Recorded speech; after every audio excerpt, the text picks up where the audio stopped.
All right, thank you all for coming and sitting down to a meeting with the Charleston Gazette Mail editors. We're talking to Democratic and Republican candidates for House of Delegates District 35, which is a district with 4 seats. So we got candidates here vying for 4 seats. I believe Eric Nelson is out of town, right? So he's not here. So the way this works is, as all of you know, we'll introduce ourselves and then we will ask each of you to introduce yourselves and speak for less than a minute on why you're running. Just keep it short, there are a lot of you. And then we'll do some questions and have some discussion and learn some things. So everything's on the record. Look forward to a story tomorrow. Feel free to share that with everybody. Okay. My name is Whitney Burdett. I'm a Daily Mail editorial writer. Thanks for coming. I'm Callie Merritt, Daily Mail opinion page editor. Andrew Brown, the political reporter. I'm Dawn Miller. I'm the U.S. Community editor. And I'm Rob Byers, the news editor. And Lisa is our videographer. Okay, so we'll start here on the end. Introduce yourself less than a minute and tell us why you're running. Sure. My name is Ben Adams. I'm a Democrat. I'm running for the House of Delegates here in the 35th. I'm a native of Charleston. I live here now with my wife, Elizabeth, and we have a young son who's 2. I graduated high school in 2001 with WVU, graduated in 2005, and worked in town for 2 years, and then went back to law school. I'm an attorney, and I have the opportunity to practice law on Charleston's west side. I'm running because I think that the kind of direction of the state and kind of from social-wise and economy-wise are kind of converse to how I see things, and I want to, at the end of the day, kind of selfishly want my son, who's quite young now, but want him to have the opportunity to be able to come back to West Virginia if he would want to, and I think that the way things are headed now, that might not be a possibility. So that's why I decided to run. Thank you. My name is Andrew Bird. I'm just now finishing my first term serving the great people of the 35th District here in Kanawha County. I was born and raised in South Charleston. Grew up in the public school system here, Montrose Elementary, South Charleston Junior High, South Charleston High School. Attended WVU, got my degree in accounting, and then after that went to the West Virginia University College of Law, where I received my law degree and a wife. So we both moved back here to South Charleston. I practiced law with the law firm of Warner Law Offices here in Charleston. The main reason why I ran in 2014 and why I'm running again is I want to stay here. I'm born and raised, and I say the quote, I'm born and raised and here to stay. And I want to be a voice for the citizens of the 35th District. I think I've shown them that this last 2 years. But the main point is that we need people in there that are reasonable and willing to work with both sides to move this state forward. And I think I've shown the people of West Virginia that I've done that for the last 2 years, and that I will continue to hear their concerns and promote their concerns in the legislature. I'm Thornton Cooper, and I'll make it less than a minute. I'm a native and resident of South Charleston, graduate of South Charleston High School, Yale University, the West Virginia University College of Law, and I served for over 29 years as a state employee, primarily the Public Service Commission. I'm running for the House of Delegates to try to, during this next 2 period, we have to concentrate on stabilizing the revenues and expenses of the state. We're right now going through an implosion of the economy, and so I don't promise a whole bunch of new programs or anything, but I want to protect such things as the promised scholarship and the state of public employees' standard of living, and prevent types of things such as what happened to the forestry employees, while continuing keeping us from having massive layoffs or something of that sort. All right, I'm Ben Sheridan, and I'm running for the House of Delegates for 35th District. I was born in Lewisburg, West Virginia, and raised there. I now live in St. Albans, lived there for quite a while, since graduating law school. I went to WVU Law, and I got a master's after that, actually, in international comparative law in Maryland at the George Washington University. I'm running for the 35th Delegate District because I'm a small business owner. I own an interest in a law firm in Klein and Sheridan and Hurricane and Huntington, West Virginia. And I want to see West Virginia be an attractive place for people, young folks like myself, to both have a business, start a business, and grow a business. And I think I have some good ideas about how young folks can make a business work in this state and how we can make the place more attractive for young folks. My name is Moore Capito. I'm from the Kanawha Valley. I'm a 5th generation West Virginian, and that many generations right here in the Kanawha Valley, and I care very deeply about the direction that we take this valley and this state. I went to public schools here in West Virginia through high school.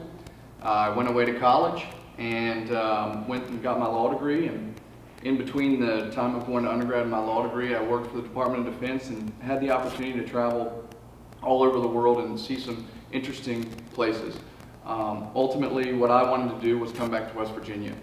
And so I, like Andrew, met my wife in school, and we made a conscious decision to come back to West Virginia. And when we talked about what we saw, and I explained what I saw when I was growing up here, they weren't congruent. And so I have a 16-month-old daughter, and I want her to have similar opportunities that I had. So the reason that I'm running is so that we can keep young people here, but we can also attract new people here. Thank you for having me. My name is Charlotte Lane. West Virginia is a great place to live. We have lots of opportunities and we have challenges. And the challenges and the opportunities we have call for leadership. I am running because I want to provide that leadership.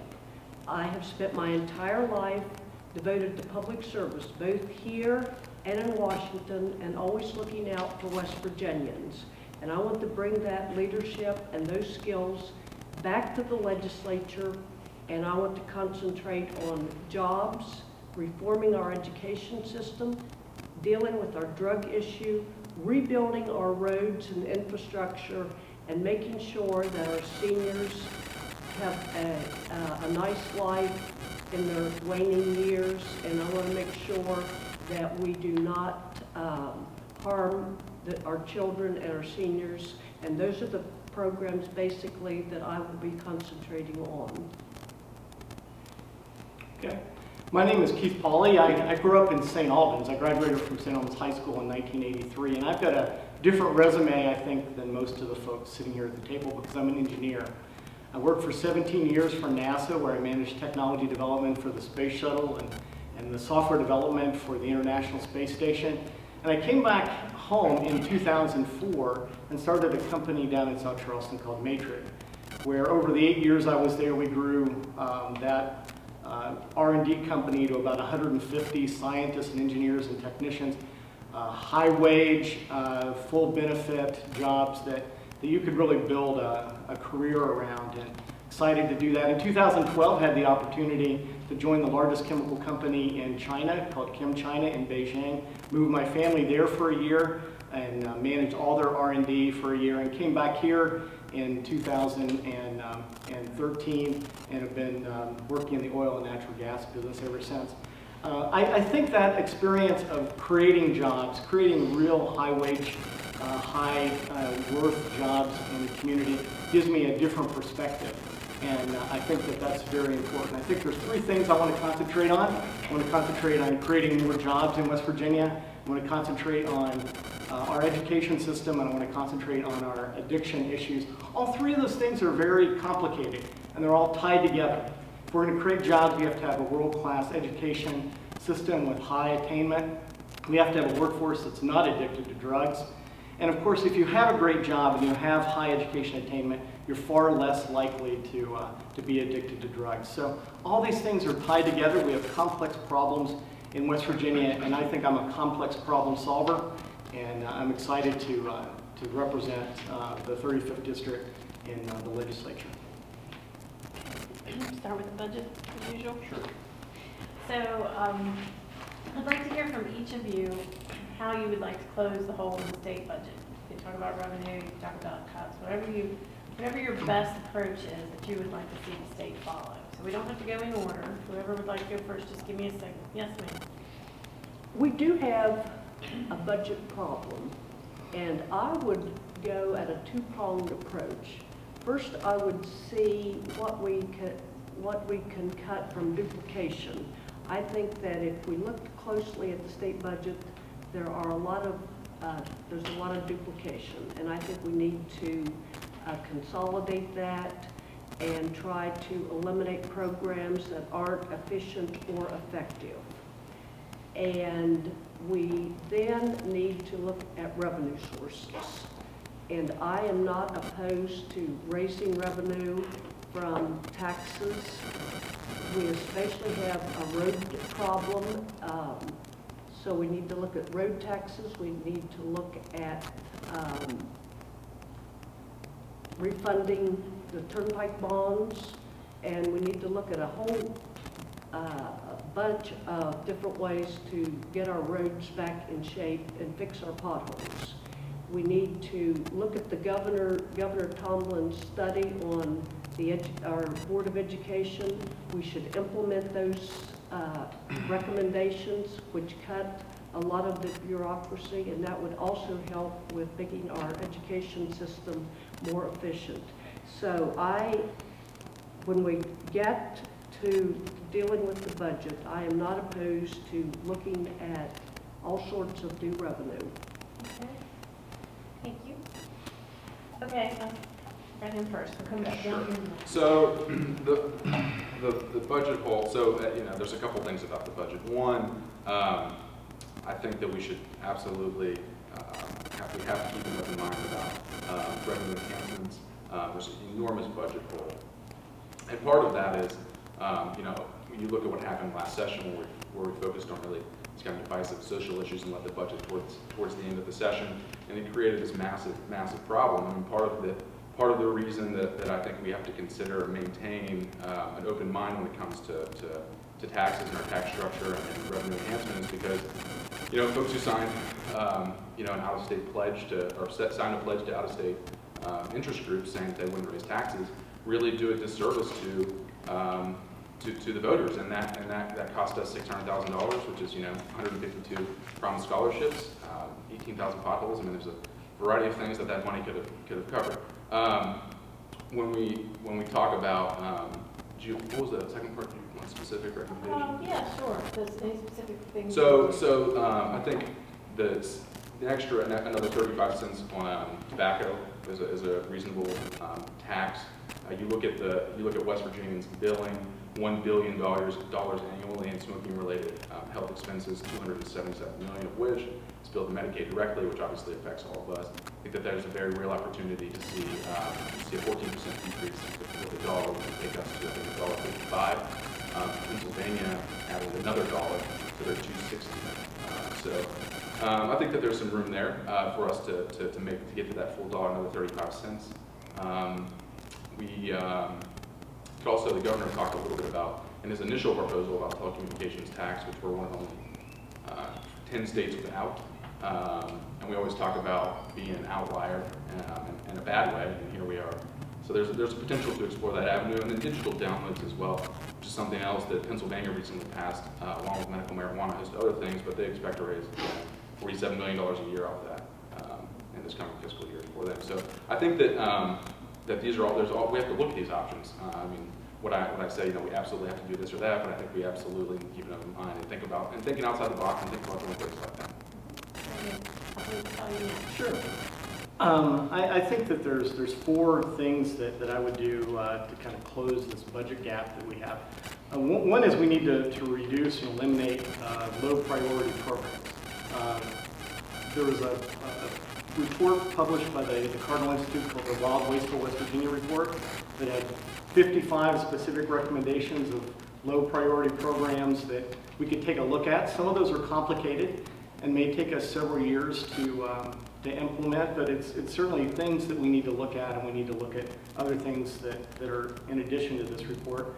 I think we also need to create a budget that has enough fidelity that the legislature can actually manage it. Because right now we have a budget that says one line item for let's pave all the roads.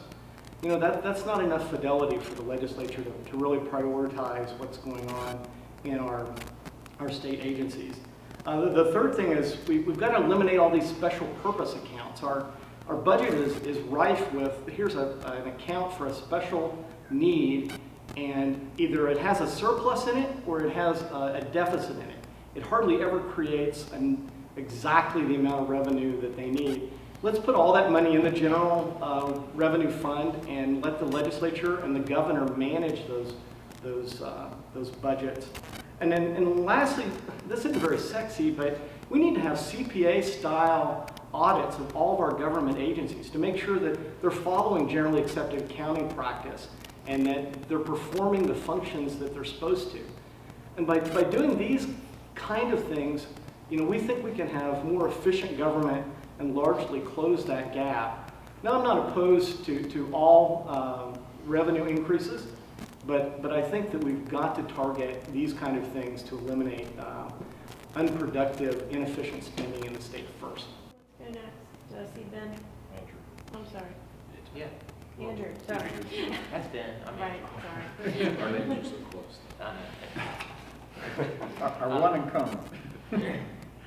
First off, people laugh when I say this, but we have to show fiscal responsibility in the state. And first off, the legislature needs to lead by example. And having that special session at the end of the year, to me, we didn't get a lot of things done in that time period. Wasted a lot of money, which prompted me, obviously, to give my pay back. But when people say, how are we going to fill the budget hole? Obviously, it's one of two things. It's either cuts or it's raised revenue. And so you got to balance those because we've already seen vital services cut to forestry, as Thornton mentioned earlier. That was a vital need in our state. But I do appreciate the fact that there's some areas like material items to spend. I can't even get over the fact of how much paper the legislature wastes during a session.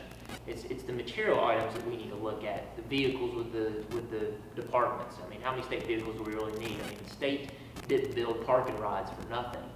We can commute.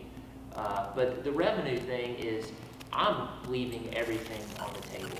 And when I hear about tax increases, what I do is I've gone out to every single area of my district and said, hey citizens, what taxes would you be willing to increase to help out the state?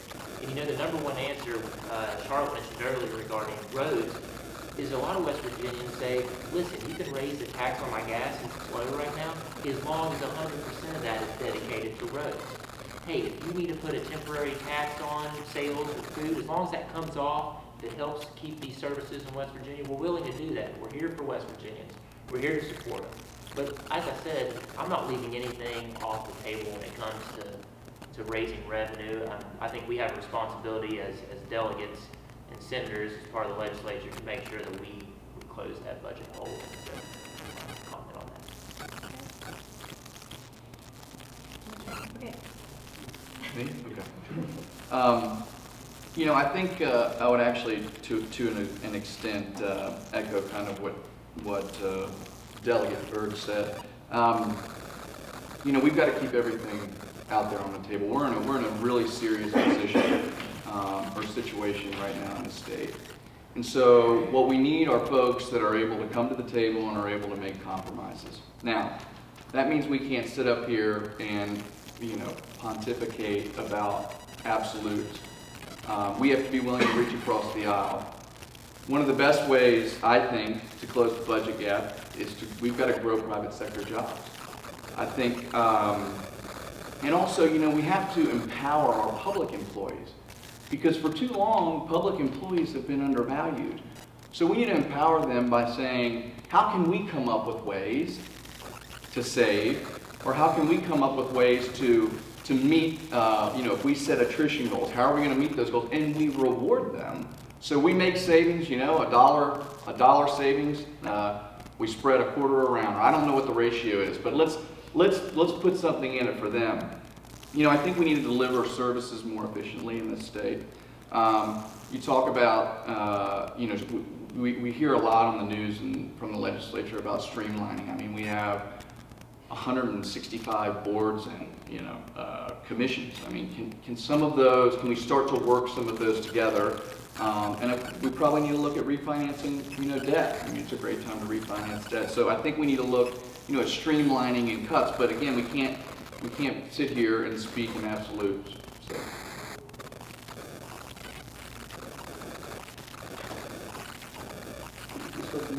No.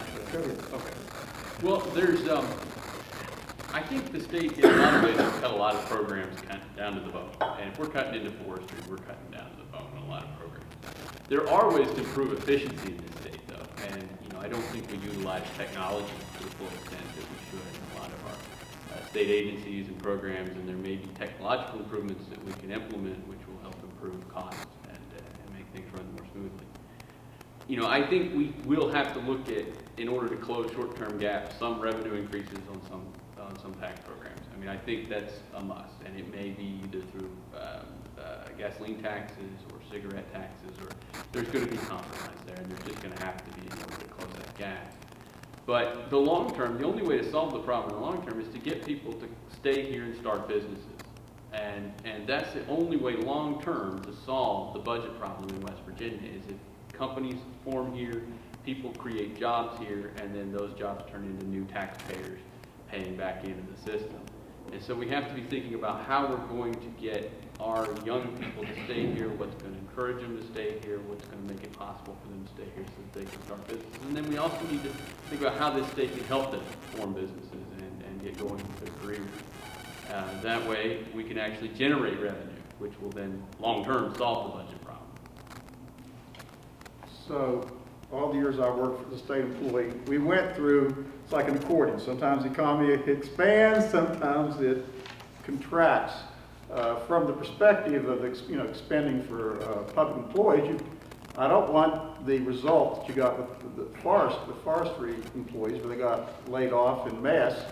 I can certainly understand, a freeze on hiring or something of that sort in each agency. But when you're talking about actually laying off people, I think that is a last resort. It's much better to use attrition or transfer to another agency.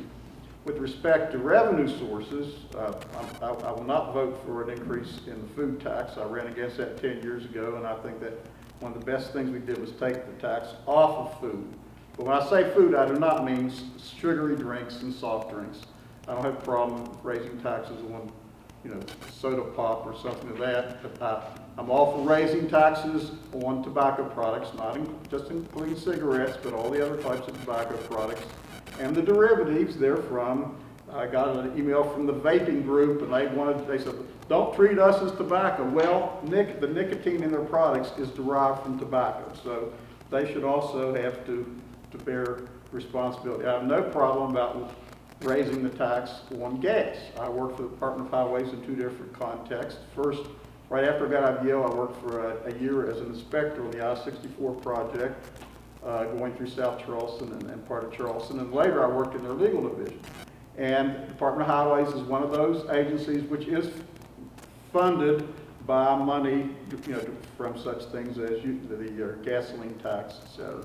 It also, from time to time, has had to have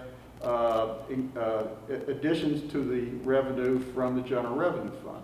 But to me, it's penny wise and pound foolish not to fix the roads. I mean, the people who want no tax increases, how did they come out ahead if they go over a pothole and sustain hundreds of dollars to their damage to their car? Maybe the court claims will pay part of that. How are they saving money if you don't fix those types of problems? And I think we need to spend a lot more money on infrastructure.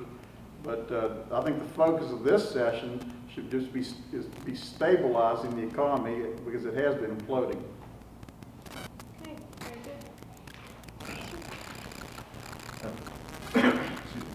Moore got to the point I finally wanted to hear, and Ben followed up on it in the previous question, is that one way to raise revenue is have more taxpayers, create private sector jobs.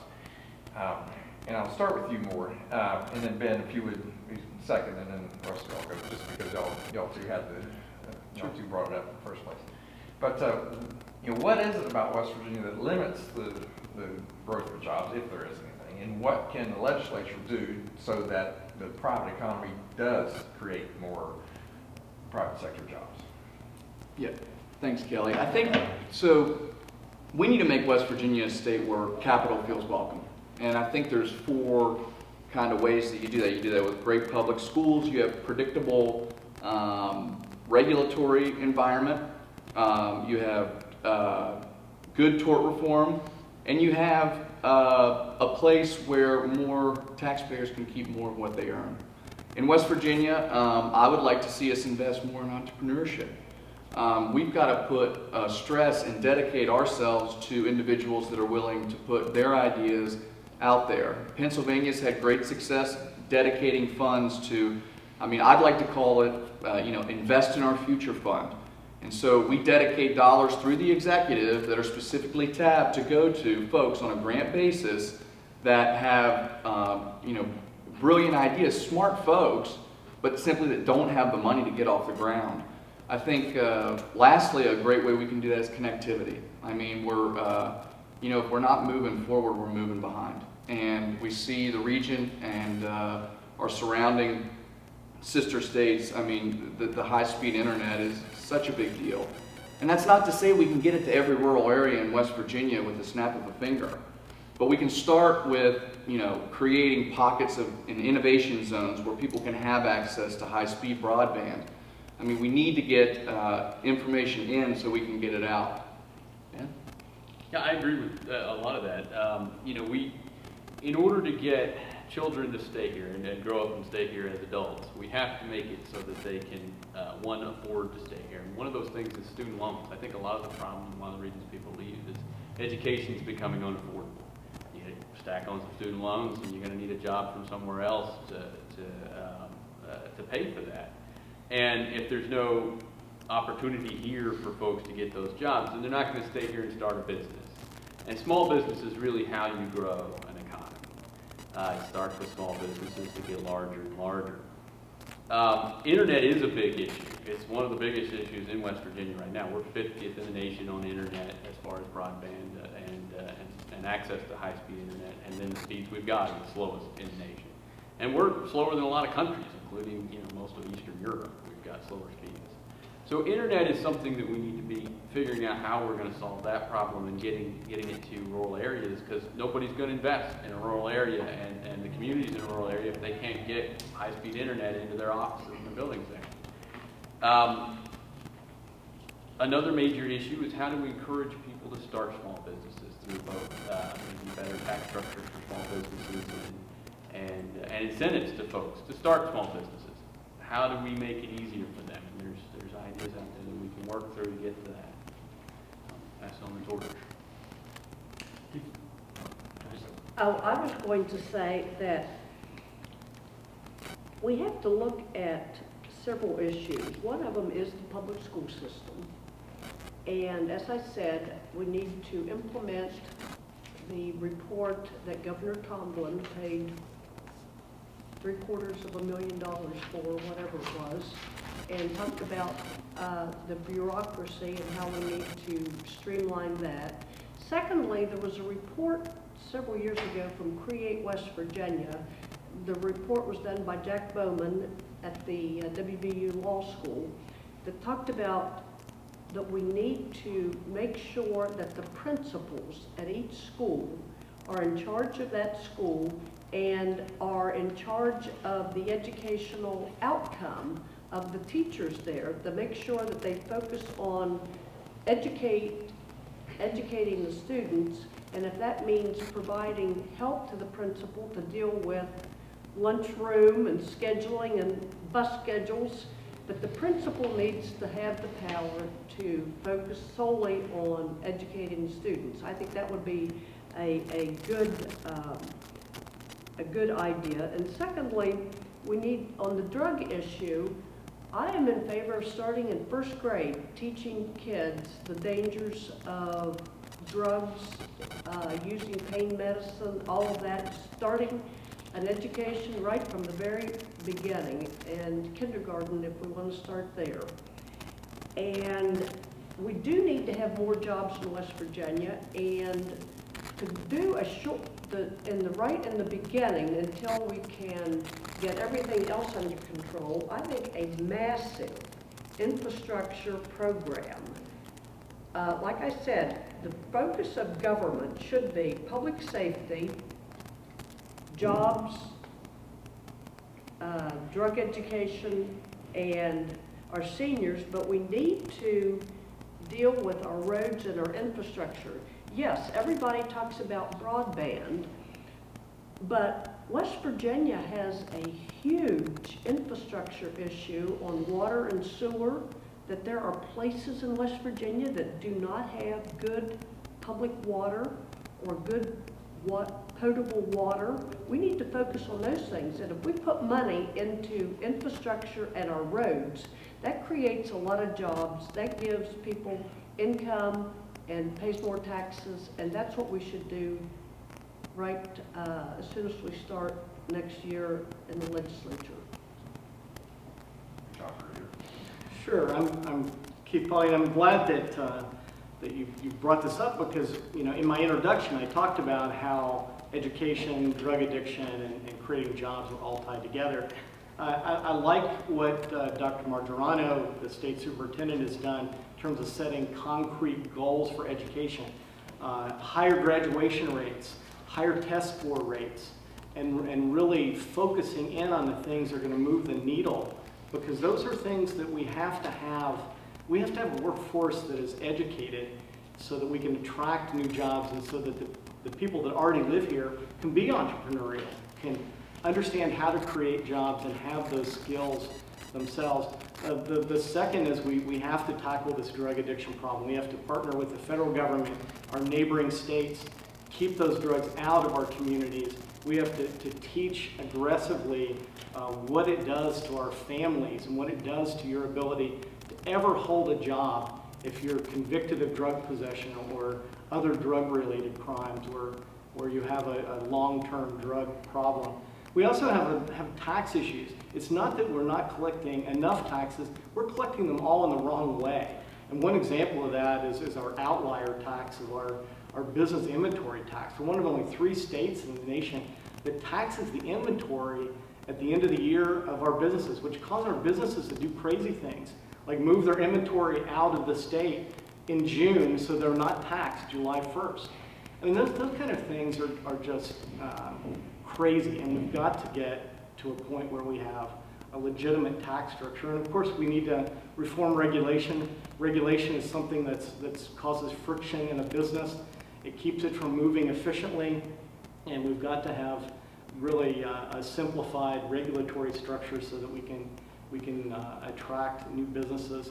All these things, if you are an accountant, it's the balance sheet things. There are things that you create revenue from, and then there's subtractions from that. Regulations are subtractions, taxes are subtractions, and then when you get to the bottom line, if you've got a negative number there, then that business isn't going to come here. So we've got to do the things that are necessary so that we can create good, profitable businesses in our communities. Well, I think your question is why is West Virginia, why is it hard to have people start a business here? What's different about West Virginia?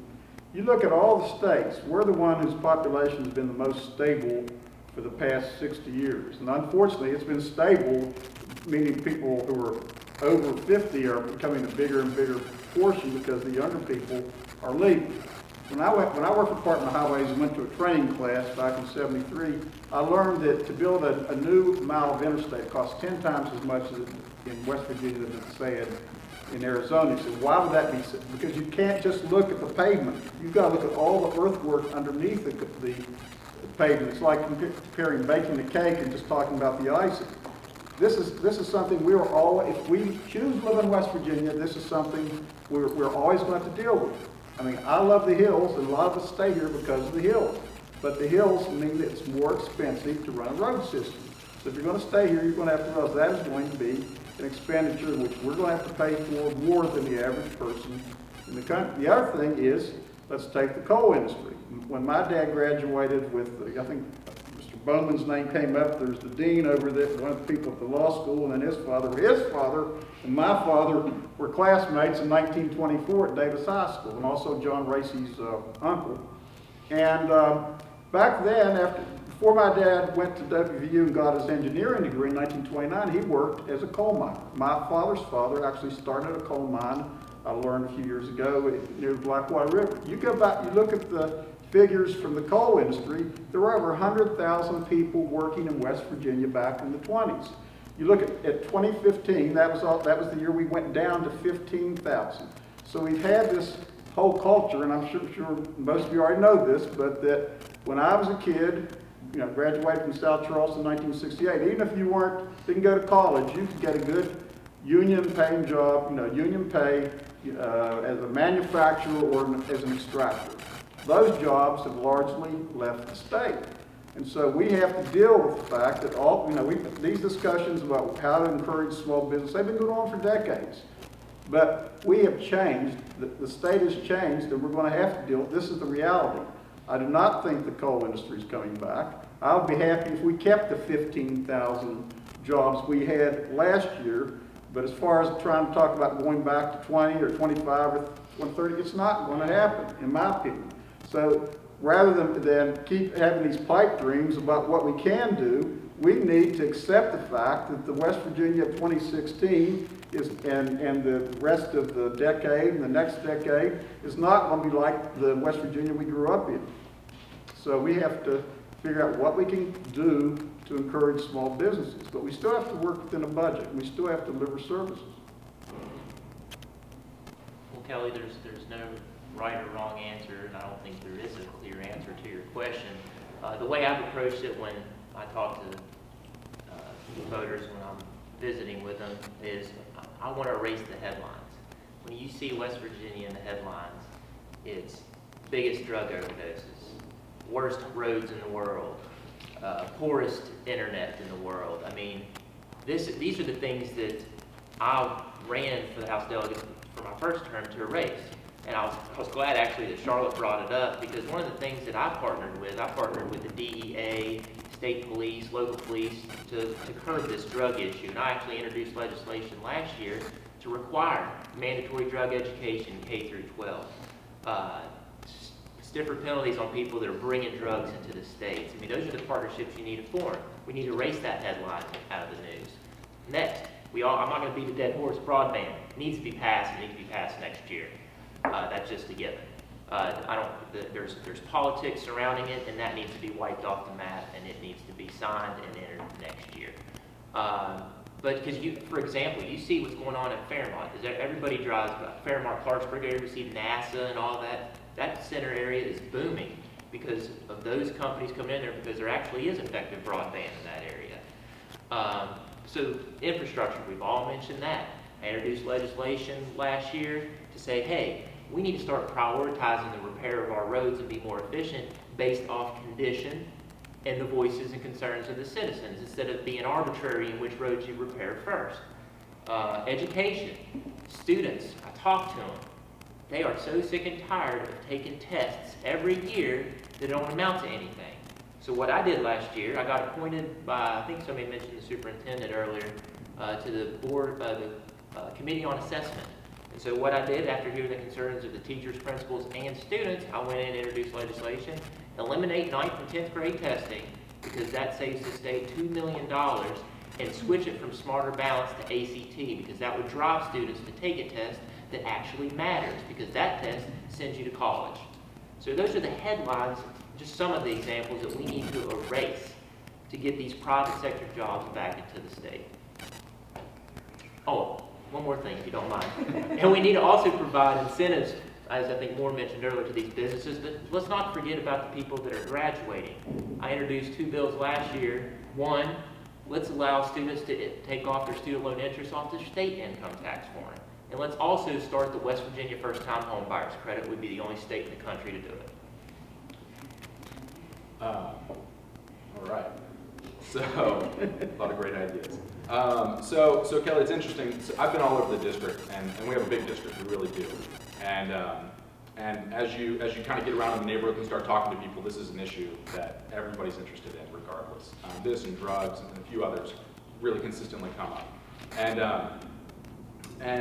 the idea, is like how do we impact, one, how do we affect the mass youth migration that we're experiencing, and then how do we entice people back, right? And so we've talked about a couple different things. Broadband is absolutely a huge part of that. I think there were 2 bills that came out of the Senate last year. One was 315, which is Chris Walters, which was the state, doing the heavy lifting. The other was public-private partnership. And we've seen, based on kind of what happened with Frontier and CityNet and some of the PTARP money, that's just not a workable system, I don't think. So broadband and figuring out a way to effectively implement that and make sure that that happens is vital.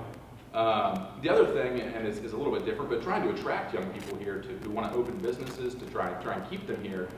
Some of the things that we do, especially when it comes to social issues, divisive issues, are things that don't help. They're certainly not helping.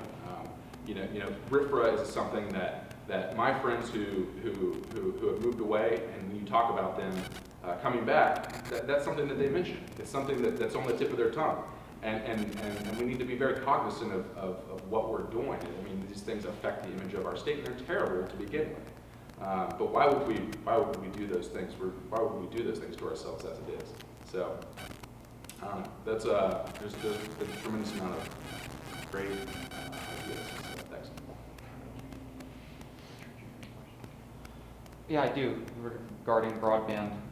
So I've covered the issue in the past year since I've been here. And it's quite easy, I think, to agree to say that something needs to be done about broadband. I think there are very different ideas of what exactly needs to be done. If you talk to Frontier, they believe they need a tax credit to reach people who are currently out of service, which would allow them to extend already the state's largest service to more customers in rural areas. A company like CityNet, and this is where the argument comes in, is they want tax credits and private-public partnerships to build middle-mile systems or the highway extensions into rural areas, so then they can bridge off of that and compete with Frontier where that company already exists. How do you balance those, and how do you decide which is the right outlet or the public's role in expanding broadband? Okay. Well, I think we need a plan. So Illinois had a plan, Florida has a plan, lots of states have a plan. I like the Illinois plan because it was a regional plan. They broke their state into regions, and they let those regions decide what their goals were going to be for each of those regions. Now, I'm running in the 35th district. It's the most densely populated district in the state. So I think we have to, in this densely populated area, increase our broadband rates. We have 0% access to gigabyte rates in West Virginia. So our most populous city, and even our most populous area in the northern part of the state, in Clarksburg, Fairmont, doesn't have gigabyte access. So I think it's important to House District 35 that we get true high-speed internet. Now, it may be important in another part of the state to have rural access, and these middle mile issues may be really important to them.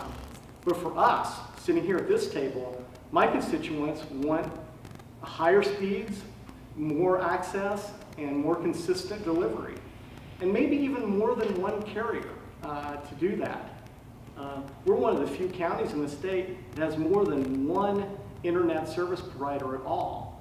And still we only have a couple, 2 or 3, and other truly burgeoning economic regions in the nation have a dozen or more. So we have to inspire competition, we have to get our rates up, and we have to take this in a regional approach. There's not a one-size-fits-all solution to broadband in West Virginia. I will say something I think Moore and I talked about before, as he mentioned earlier, and I mentioned before, is compromise. And you go to these interim sessions and you have these topics about broadband, and you hear one side of the argument, you hear the other side of the argument. There's never, though, a room where we get all the parties of interest together and say, let's work this out. And so my goal is, regardless if I'm reelected or not, is because this is such an important issue for the state of West Virginia, we're bringing those Frontier, those CityNet, we'll bring the state representatives in if we went to Walter's plan. Bring them all in the room, make them sit down together, and make them work it out. Work out the issues. It has not been done yet. That's why it fell apart last year, and we need to quit doing that. And so that is my plan next year. I would like to see a definitive assessment of what we have in West Virginia right now Everybody talks about we don't have this and we don't have that. I would like to see a map of West Virginia and show exactly what we already have. And then I think the legislature can start identifying those areas that would be the highest priority. And I do not exactly know how I would go about it, but it seems to me that allowing Frontier, CityNet, and private companies provide the internet and provide the connections makes more sense. And if that requires tax credits, then I think that makes sense. But I think we need to have a definitive answer of where we lack services so that the legislature can, instead of acting on anecdotes, can look at a map and say, okay, this area really needs it, and if we brought it here, these are the types of businesses that might come and looking. And I worked for the Public Service Commission, as did Charlotte as a commissioner. And when I worked there, one of the things I did was try to make sure everybody in the state had solid waste disposal service. And the bit about the maps, that definitely is a problem. There were actually pockets in the state where nobody was authorized by the PSC to pick up garbage. That's one thing. The other thing is not to be ideological on this. I mean, when the Public Service Commission got jurisdiction over landfills, there was this argument, should it be privately owned or should it be publicly owned? Well, we have some privately owned ones and we have some publicly owned ones. You look at each part of the state and see what its particular needs are, and then you decide what to do there. It does not have to be, it's going to be all Frontier, it's all going to be CityNet. It's based on the empirical evidence relating to each part of the state. So I think we ought to overcome ideology based on, who's getting endorsed by whom and focus on what's best for the people who would be receiving the services.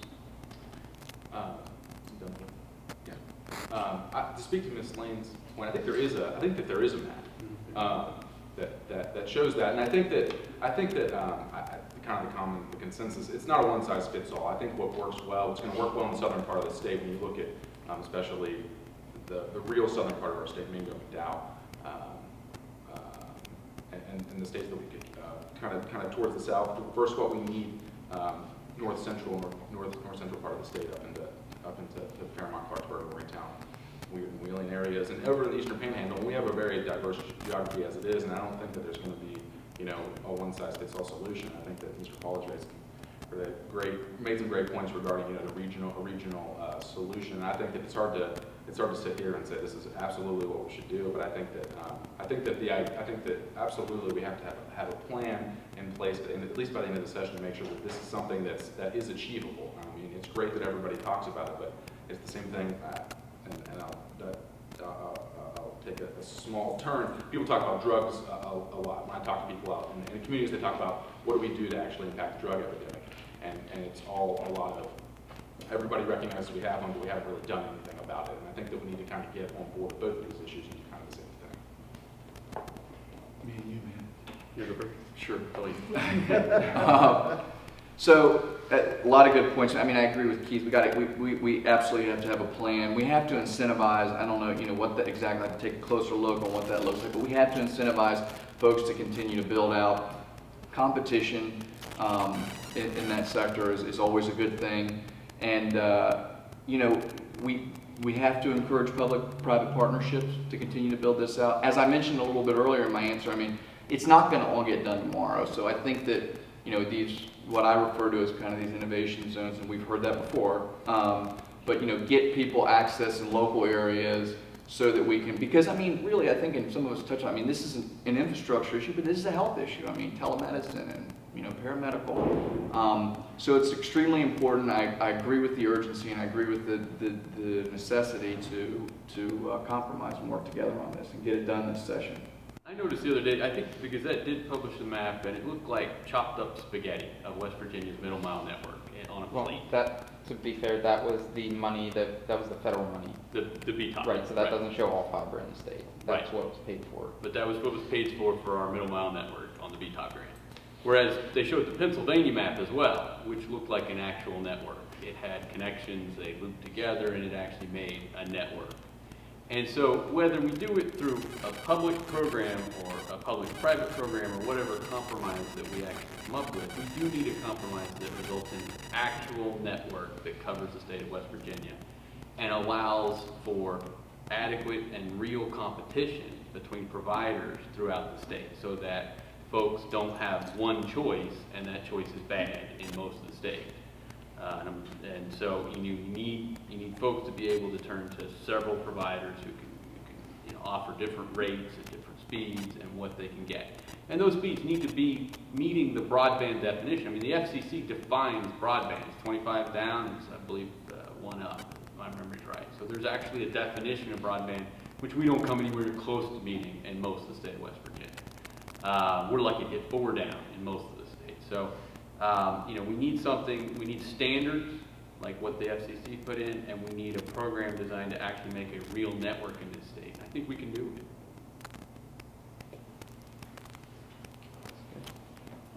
Referring back to something that Mr. Polly brought up, in light of the budget crisis, does anybody else believe that now's the time to cut the business inventory tax?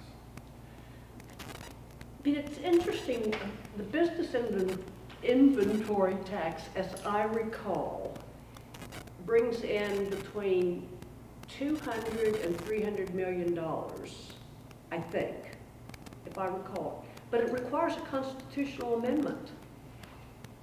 And so right off the bat, we're not going to be able to use that anytime soon to deal with a budget crisis. May I speak to the point? Sure. Okay. The business inventory tax is one of the taxes that is specifically targeted to fund local governments.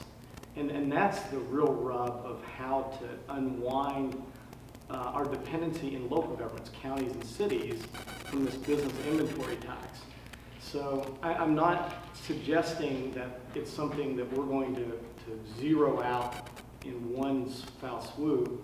We have to have a plan so that we can wean ourselves off of that revenue source and wean our counties and cities off that revenue source and give them some new tools. I'm a big fan of home rule. Home rule has really been successful in some of our cities, but it's only for these cities that have applied for it. And they still have to go to the home rule board and get new taxes approved. Let's get all of our cities and counties home rule. Let them decide what tax and revenues that they want to generate. Let them create their own market advantages. And then when they do that, then the state can wean themselves off of these business detritus taxes like the business inventory tax. So I said it earlier with, in I think my first answer. I mean, I think we need to take a holistic look at the way that we approach the budget. And I don't think we can take anything off the table. I think, with that being said, I think it's going to be a difficult year to try to make those sorts of cuts. I think, but again, we got to take a holistic view of this thing. I don't think we can reduce any taxes during the next 2 years. It's more of a no tax decrease pledge because we have a $300 or $400 million problem, and you want to get votes, but the fact is, tell people the truth. I mean, you got all these groups out there that they have a wish list, because believe me, I get their questionnaires and everything. We've got to be able to stabilize our economy, and if we get that done in 2 years, that will be an amazing accomplishment in itself. You can think about what you want to do after the 2 years is over, but as far as this 2-year period, the idea of taking several $100 million out of our tax base makes no sense to me. Even if we did have a constitutional amendment, a special election, which I oppose special election with constitutional amendments.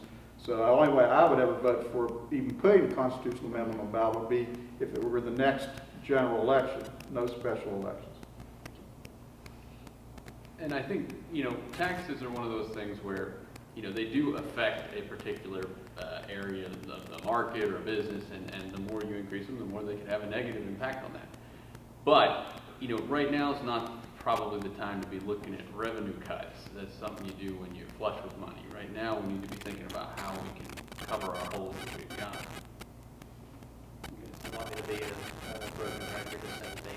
We can't do it right now. I don't know if the projections are actually that high, but it's something we can look at for the future. And in my 2 years, I don't think anybody even ever brought that to me, saying we could be willing to sign this bill, taking off the business inventory tax the whole time I was there for 2 years.